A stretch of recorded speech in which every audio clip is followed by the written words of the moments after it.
Alors, petite question, est-ce que vous savez ce que c'est que la finance islamique? Eh bien, c'est un mode de financement qui regroupe des produits financiers conformes à la loi islamique, c'est-à-dire la charia. C'est un système basé tout d'abord sur des interdictions, comme l'interdiction de transactions ayant recours à l'intérêt ou à la spéculation, mais également sur des obligations, comme le partage des profits et des pertes lors d'une opération financière. Bref, c'est un système qui se veut équitable et transparent. Et il se développe de plus en plus sur le continent, même si aujourd'hui l'Afrique ne représente, regardez, qu'1,5% des investissements islamiques mondiaux. Eh bien, de plus en plus d'États se tournent quand même vers ce type de financement alternatif pour financer par exemple leurs infrastructures ou bien tout simplement améliorer l'inclusion financière de leurs citoyens.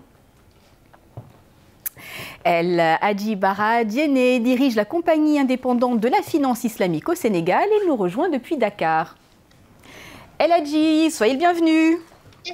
Merci, bonjour. Bonjour, alors quels sont tout d'abord les avantages pour les particuliers de cette finance islamique? La finance islamique se définit comme étant une finance qui est éthique, qui a fait ses preuves en termes de rentabilité par rapport au marché.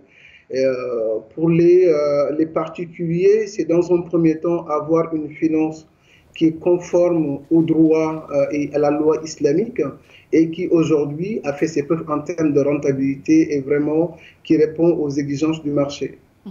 Alors, El Hadji, c'est vrai que vous vous trouvez au Sénégal, dans un pays où il y a beaucoup de musulmans, mais comment est-ce que ce type de finance est reçu dans les pays où eh bien, il y a peut-être une majorité de chrétiens, par exemple? La finance islamique est très bien perçue au Sénégal et également elle est très bien perçue même dans les pays européens. Moi, j'ai eu une expérience en Europe à travers Paris Europlace où vraiment la finance islamique est perçue. C'est une finance certes qui est conforme à la loi islamique, mais c'est une finance qui aujourd'hui a des valeurs éthiques et qui font que cette finance-là a pu vraiment résister à la crise financière.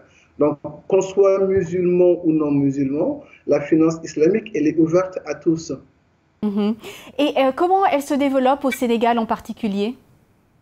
Donc, au Sénégal, aujourd'hui, vraiment, on a tous les compartiments de la finance islamique qui sont en train de se développer. Et quand je dis compartiment, c'est aussi bien la finance directe à travers le marché des capitaux et également la finance indirecte à travers les institutions d'intermédiation telles que les banques, les institutions de microfinance, les compagnies d'assurance.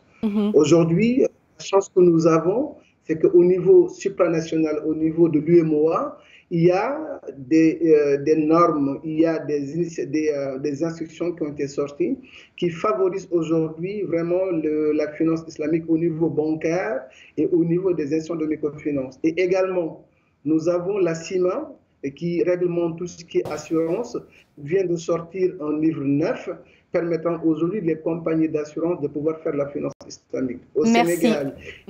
Merci beaucoup, El Hadji, pour toutes ces précisions.